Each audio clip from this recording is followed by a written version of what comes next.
পরিশ্রমী ছাত্রদল নেতাদেরকে দিয়ে কমিটি গঠিত হয়েছে। ত্যাগী, বঞ্চিত, পদবঞ্চিত যারাই আছে সবাইকে সাথে নিয়ে সকল ভেদাভেদ ভুলে গিয়ে কাঁধে কাঁধ মিলিয়ে আমরা এগিয়ে যাব। ছাত্রদলের সাংগঠনিক অভিভাবক বাংলাদেশের যে প্রধানমন্ত্রী জনাব তারেক রহমানের সাথে পরামর্শ করে কক্সবাজার জেলা ছাত্রদল সহ সারা বাংলাদেশের যতগুলো জেলা আছে ওই জেলাদের কমিটি গঠিত হয়েছে।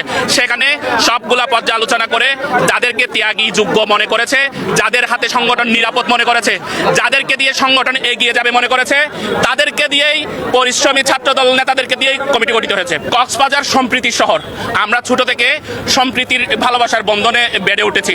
তো আমরা চাই ছাত্রদলের যত নেতাকর্মী তৃণমূল থেকে শুরু করে ত্যাগী, বঞ্চিত, পদবঞ্চিত যারাই আছে সবাইকে সাথে নিয়ে সকল ভেদাভেদ ভুলে গিয়ে কাঁধে কাঁধ মিলিয়ে আমরা এগিয়ে যাব।